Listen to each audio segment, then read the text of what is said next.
I was depressed. And sometimes I go through it once in a while, but I was depressed. And it got to a point where I actually attempted suicide twice and I failed, actually. I always say I failed miserably in killing myself, and it's not funny. And when I recovered within 2 years of going through what I went through, I realized that I didn't even know I was actually depressed.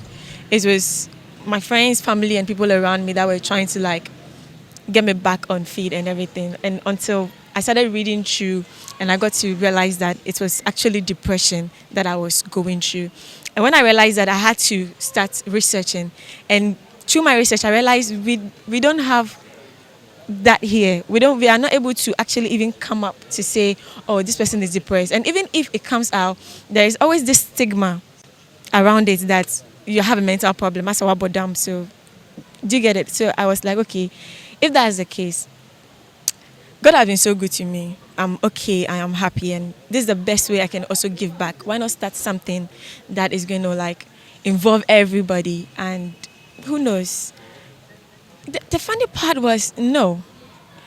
What happened was I didn't know I needed a medical help. Actually, what I went through, I ended up having certain sicknesses.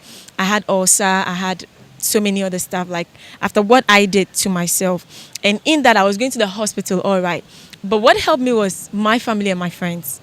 They were there. They were like, "You can't kill yourself." My mom would be like, What do you want me to do if you do this to me?" Like, it's went on and on and on until one time a friend like convinced me to go to church, which was one of my turning points.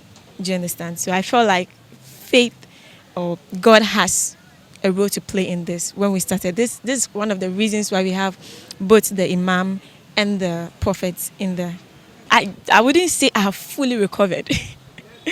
Let's say I haven't fully recovered, but now I am able to pinpoint when I am getting there. So when there is help, I get it. But the next step is after recovering, I was able to get employment. I started working, and then that's how come the foundation came about. What all I want to say is that there is help, and they are not alone. I go through it. I'm like the bubbliest person you could ever meet. Like I'm too funny to be boring, like to be depressed, but I've been through it.